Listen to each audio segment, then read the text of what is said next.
In this video, we'll be looking at the potential divider circuit as well as the potential divider equation. A potential divider circuit is simply a circuit that divides the potential difference from a source into two parts. How do you divide the potential difference from a source? All you have to do is to connect two components in series. When we connect two components in series, let's look at this example. Let's say the power source supplied 6 volts to the circuit and we have two resistors here connected in series. If the potential difference across one of the resistors was 2 volts, then we know the potential difference across R2, the second resistor, would be 4 volts. Just like that, we have divided the potential difference from the source into two parts. Let's say instead of 2 volts, the first potential difference was 5 volts. Then we would also know the potential difference across R2 would be 1 volt. The total potential difference will be 6 volts. This is the simple concept of a potential divider circuit. The real question is, how do we get 5 volts across the first resistor and 1 volt across the second resistor? How do we set the potential difference across each component? The answer to this question lies in the resistance. Let's explore the potential divider equation. The potential difference across each component, let's label this as V1. The potential difference across R1 will be the ratio of R1, the resistance of the component itself, to the combined resistance, that is R1 plus R2, multiplied by the voltage of the power source. Let's use an example to explore this. If R1 was 5 ohms and R2 was 10 ohms, let's find the potential difference across R1. Let's label it as V1. In this case, all we're going to do is apply the formula.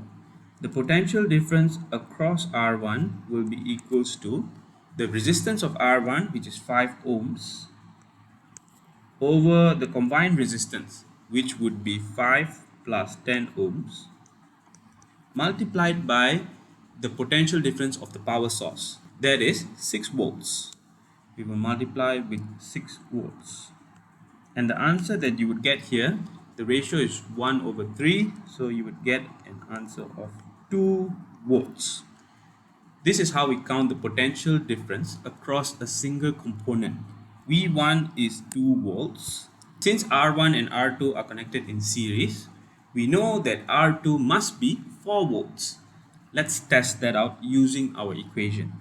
For V2, let's label this as V2. The potential difference across R2 would simply be the resistance of R2, which is 10 ohms, over the combined resistance, which would be 10 plus 5 ohms, multiplied by the voltage of the power source, again multiplied by 6. The ratio is 2 to 3, and this would be 4 volts. The resistance of the components itself does not matter when it comes to potential difference. What matters is the ratio. This ratio is what determines the potential difference across each component. Let's test this theory out. Let's say I increase the resistance by 10 times. Now R1 is 50 ohms and R2 is 100 ohms. Let's make the power source the same, 6 volts.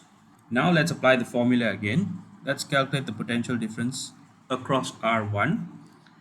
V1 would simply equals to the resistance R1, that is 50 ohms, over the sum of resistance, the combined resistance, that would be 50 plus 100 ohms, multiplied by the potential difference of the power source, that is 6 volts. And again, you would get 2 volts. Let's calculate V2. V2 would be equals to 100 ohms over the combined resistance, which is 100 plus 50 ohms, multiplied by 6 volts from the power source, and this is equals to 4 volts. Again, the actual resistance itself does not matter when it comes to potential difference across each component. It is the ratio of resistance that matters. Let's see how the resistance affects the potential difference across the individual component. When the component has a higher resistance, let's compare 100 ohms and 50 ohms. R2 has higher resistance, and we find that V2 is higher than V1. The relationship here is when the resistance of the component increases, the potential difference across the component will increase as well. Let's look at this example. We have 6 volts from the power source, and one of the resistors have a resistance of 20 ohm. Let's say I wanted the potential difference across R1 to be 1.5 volts. If I wanted a potential difference of 1.5 volts across R1, what value of resistance would I need to use for R2? This can be simply calculated using the potential divider equation.